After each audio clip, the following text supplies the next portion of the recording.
Welcome to the Joyfully Nourished Life podcast. This podcast is for women who are ready to experience a life free from dieting, weight cycling, and food restriction in order to live out their God-given purpose. We'll learn how to embrace authentic health like you never have before.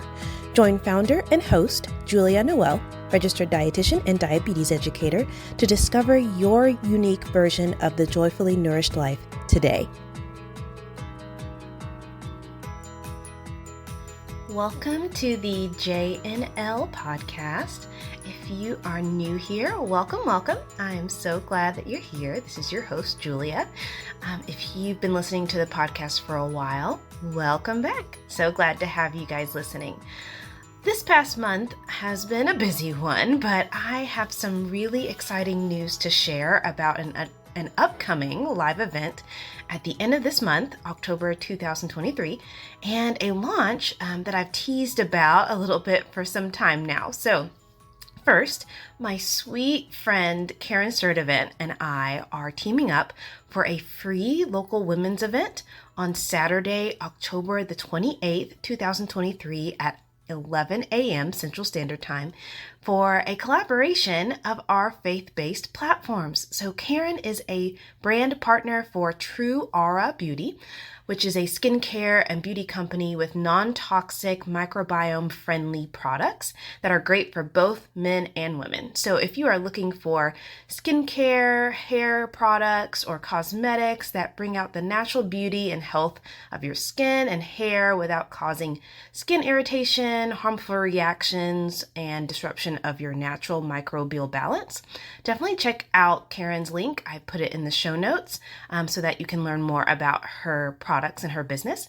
But this event that we are doing on October the 28th will primarily be for women of all ages who want to gather for a fun fall potluck brunch. So we'll have fellowship and prayer as we talk about what it means to make faith-based decisions on our unique health journeys rather than fear-based decisions. If you are a lady who lives near the Memphis area, please stay tuned for more details about this event in the coming weeks. You can see it posted on my Instagram. I may even have some information on Facebook and in my email list as well. It is being hosted at the home of a dear church friend of ours who has graciously offered up her house for this. So I won't be sharing her address publicly, but we will give you an opportunity to RSVP very soon.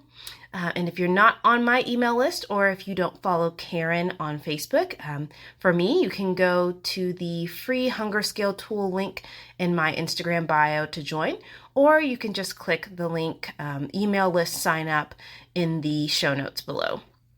Okay, so the other exciting news I have, which I am just bursting with excitement on this.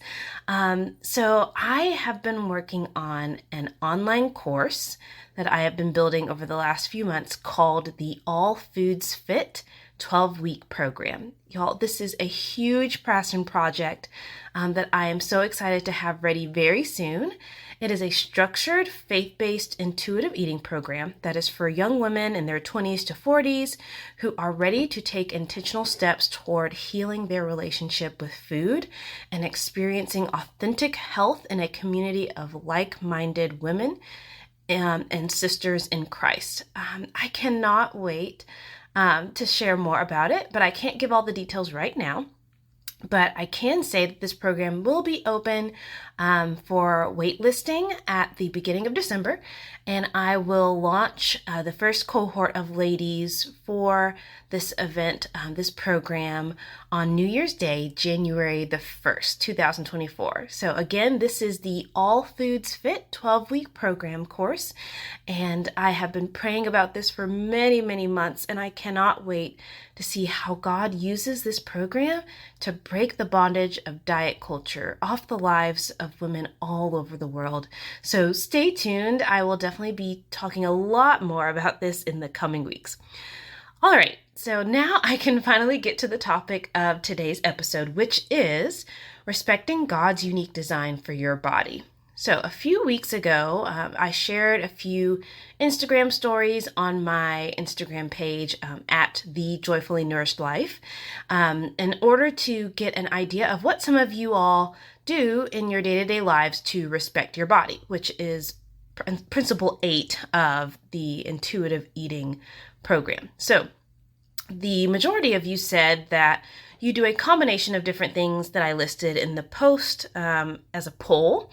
So some of those things I listed were things like weight management, weight loss, doing various self-care activities, or choosing to eat whatever and whenever you want, kind of like a food freedom model. Then I shared a little bit about why respecting your body is a simple concept, but not necessarily an easy one to implement in a godly way. And here's why. Many of us have been taught to believe that respecting our bodies means things like keeping fit and trim, and I have that in quotes, with diet and exercise at every stage of life. Or you might think it means, having the best self-care routine ever, or whatever it is that helps you create the quote unquote best version of you. Those are all, buzzwords that we've heard and phrases that we've heard all over the internet, all over social media, right? But I want to challenge you to consider an alternative mindset that takes the focus off of you and back on the one who made you in the first place. So in these Instagram stories that I shared, there were 3 things that I said allow us to do that. So number 1 was acknowledging that you are not your own and that you were bought by the precious blood of Christ. That's referencing 1 Corinthians 6, verse 20. Number 2, believing that no matter what your body looks like, it is fearfully and wonderfully made, and that is referencing Psalms 139, verse 14. And number 3, understanding that there is a way to nourish your body as God intended, and that's referencing 1 Corinthians 10, verse 31. So, simple biblical truths, right? Simple, but not easy when we've been taught the opposite of these things. So, for example, that our bodies belong to us. I'm sure many of you all have heard the slogan, "My body, my choice," flying around, or that the only way to be beautiful is to be thin or fit, or that we need to figure out the perfect diet in order to be healthy. I just want to use this podcast episode to shatter those old lies with the truth of God's word. I shared briefly that the first 2 points in these Instagram stories centered around living in such a way that glorifies God and not ourselves. And one of the key ways that we do this is through holiness. So, holiness begins with submitting our lives to Jesus Christ. It's this recognition that we are not holy in and of ourselves, that we take on the holiness and the righteousness of Christ when we give our lives to Him. So we cannot be holy without Christ living in us. And the new life that we have in Him is what transforms our being inside and out, the physical bodies that we exist in, and also our inner man, our inner selves. So this is what's called sanctification. So when we are living for Jesus, everything changes. Everything from how we walk to how we talk to how we act and even how we eat and drink. But I'll talk more on that later. And while the change probably doesn't happen all at once for most of us, right? The triune God, that's Father, Son, and the Holy Spirit, they all take part in showing us how to live our daily lives in a way that showcases that He is worthy of all the glory, all the honor, praise, and adoration, not us. We are not the worthy ones, but He is. So, when we get that right, guess what happens? We stop trying to make ourselves worthy. So this is kind of what diet culture is all about, right? It's all about these rules, these criteria that are all centered around how to make yourself worthy of love, of acceptance, of being desirable, and so on and so forth. So I mentioned that many of us struggle with perfection in some areas of our lives. So for me, this struggle has been related very much to a lot of these types of concepts. So things like trying to achieve the perfect diet, or trying to achieve or maintain the perfect body through things like food restriction or over-exercising, or trying to build the perfect career. The list goes on in terms of what's kind of manifested in my life in terms of these perfectionistic tendencies. And you probably have some of your own struggles that you can fill in the blanks with. But let me encourage you to instead allow the Lord to be your perfection so that you can walk in freedom from the bondage of diet culture as you learn what it truly means to nourish your body as God intended for you.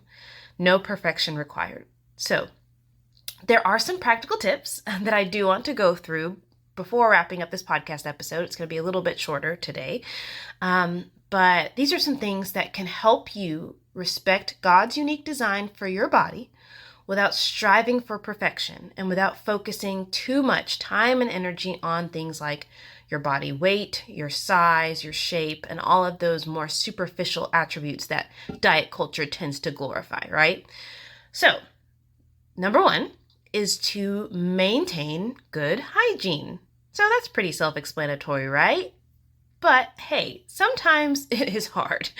Our bodies, especially as we get older, they can be a little weird. They can start to get a little smelly and kind of be a little gross sometimes. So it can help to maybe take some extra time and effort to figure out what sort of hygienic practices work for you. Perhaps what worked for you when you were 21 is not working for you now that you're in your 30s or your 40s. These are things that really do kind of create challenges in our lives because our bodies are changing constantly. Our bodies, unfortunately, are dying. And so with that, it's important to realize that, yes, good hygiene habits actually are a way of respecting God's unique design for your body because our bodies are gradually changing, and what that might look like in terms of good hygiene might be changing as well. And that's a real life lesson that I've personally been working through, and then I'm sure many of you all have as well. So number two is to wear comfortable clothing and underwear. So super important, right? Invest in breathable, comfortable clothing and underwear that is modest, but also allows your feminine beauty, or for my male listeners, your handsomeness, to shine through for the glory of God. It's hard to exhibit the fruits of the Spirit when stuff is cutting off your circulation or not holding things in place as they should. Obviously, I don't need to elaborate further about that, but you guys get the point, right? Wearing comfortable clothing and underwear does more than just make you feel good. It helps you to take one step at a time in your day-to-day lives in a way that allows God to use you without you having to be so hyper-focused on the way your body's kind of fitting into your clothes. So wearing comfortable clothing and underwear, very important. Number three, when it comes to respecting God's unique design for your body, is to prioritize gentle nutrition. Now, if you've been following me on Instagram, you know I've been talking about gentle nutrition a good bit, but I will not spend a ton of time on explaining what it is in this episode. I will have future episodes that do actually spend the entire episode fleshing out what gentle nutrition is.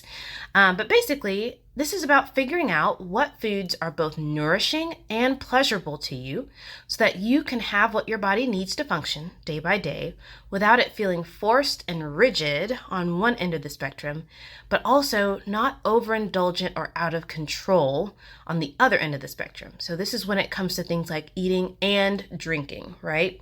So the whole idea here is to establish a routine that creates God-honoring practices for your authentic health.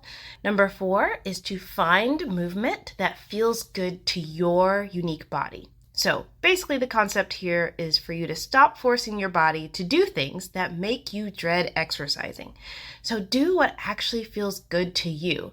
The Lord created your body to move. Not everybody moves in the exact same ways or has the same capacity for movement. So find a way or ways that actually work for you and do it often. So for me right now, this looks like walking indoors or outdoors, maybe 4 to 5 days a week, with light weight training at home twice a week, with maybe 1 to 2 rest days for recovery, and just for rest.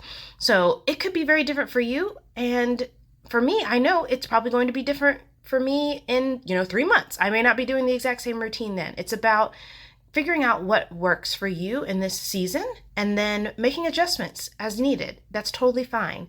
It could be something more structured, like a sport or a fitness class, or it could be a little bit more varied and relaxed. The whole idea is for you to do you as God made you. So nothing wrong with finding movement enjoyable and not feeling like it's this grueling, kind of punishing infliction on your body, right? All right, so number 5 way to respect God's unique design for your body is to change your internal dialogue about your body. So I have linked my blog post on biblical body affirmations in the show notes. So be sure to check out that link if this is an area where you need support.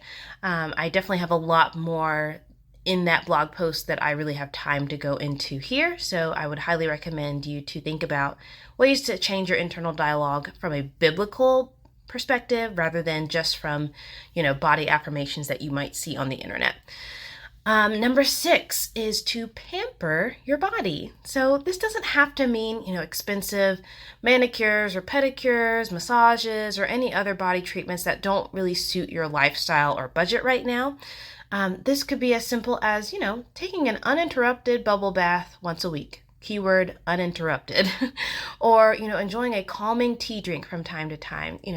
Doing it yourself, DIYs types of things work really great here. So just find whatever makes you feel, pampered and relaxed and cherished, and see how that can be incorporated into your routine regularly as a way to respect God's unique design for your body. Number 7 is to use sunscreen. So no matter what your skin color or susceptibility to sun damage is, it is especially important whenever you will have prolonged sun exposure to use sunscreen. I have personally had to learn the importance of sunscreen from having many summer days outside and not wearing it. And so these are things that I think a lot of us forget, especially if we were not taught growing up that our skin needed to be protected from the sun. I have a darker skin tone, and so that was not something that I was taught. And so I kind of had to learn that over time, unfortunately, from personal experience. But yes, absolutely wear sunscreen, especially during prolonged sun exposure. And even if you aren't going to have a lot of sun exposure, but the UV rays are really strong on any given particular day, you're going to need something to keep your skin protected. Number 8 is to prioritize sleep. So most of us need probably somewhere in the ballpark of about 7 to 9 hours of restful, keyword restful sleep per day.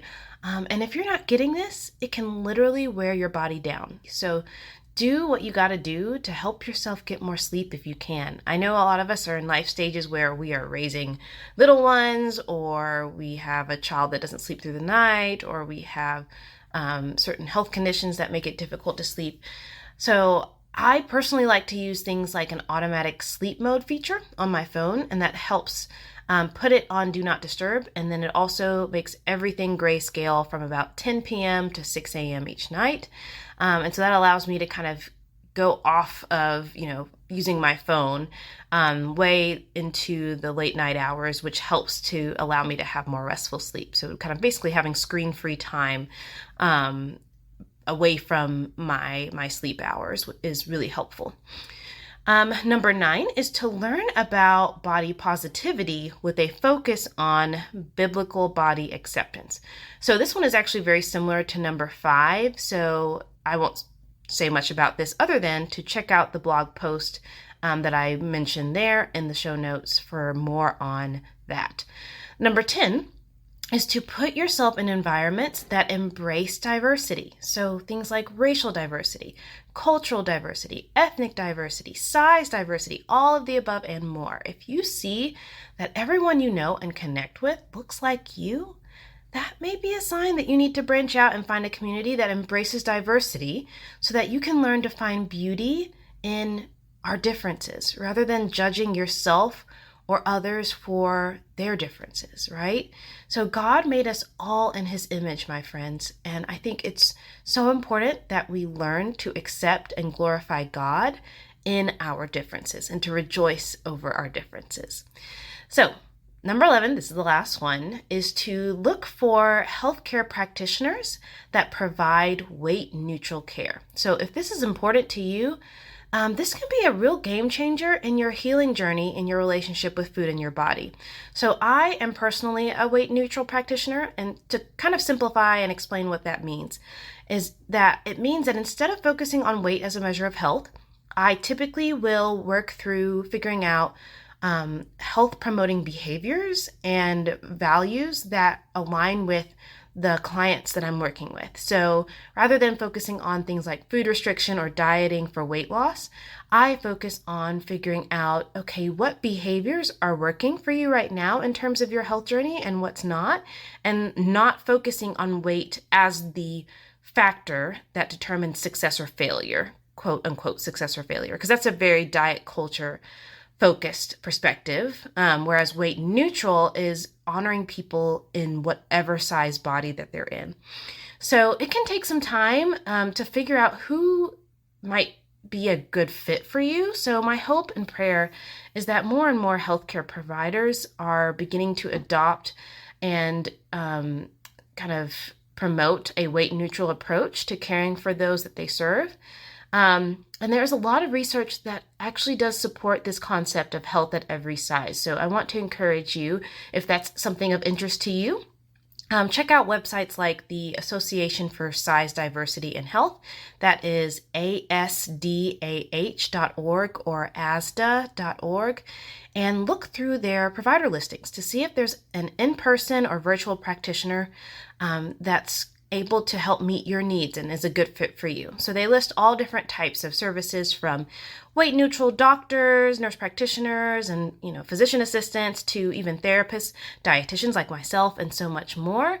I've got that website linked down in the show notes as well. But I just want to say, if you are listening and the All Foods Fit program sounds like a really great solution for you, I am the weight neutral practitioner that leads that program. I am working on building that out, and I would love for you to consider being a part of that program. So if you want to learn more, you can hop on the email list via the link I have in the show notes to learn more, and definitely encourage you to get on the wait list that I will open up in December of this year, 2023. So that's just one of the many ways that you can work with me in order to be able to begin the healing journey with a faith-based approach of healing your relationship with food. Okay, so I know I sped through that list, but I have a whole blog post that's actually dedicated to that list with a lot more detail for ways that you can respect God's unique design for your body without striving for perfection or weight loss. So feel free to go to the show notes and you'll see that blog post title there. And you can refer back to it whenever you want to review, save or screenshot the content from this episode. Thanks so much for listening. Please share, subscribe, add a rating or review, whatever you want to do to get the word out about the Joyfully Nourished Life podcast. I so appreciate all of you for listening. I hope you have a great day, night, weekend, whenever you're listening. And I hope to see some of you on October the 28th, coming up very soon. Until next time, goodbye.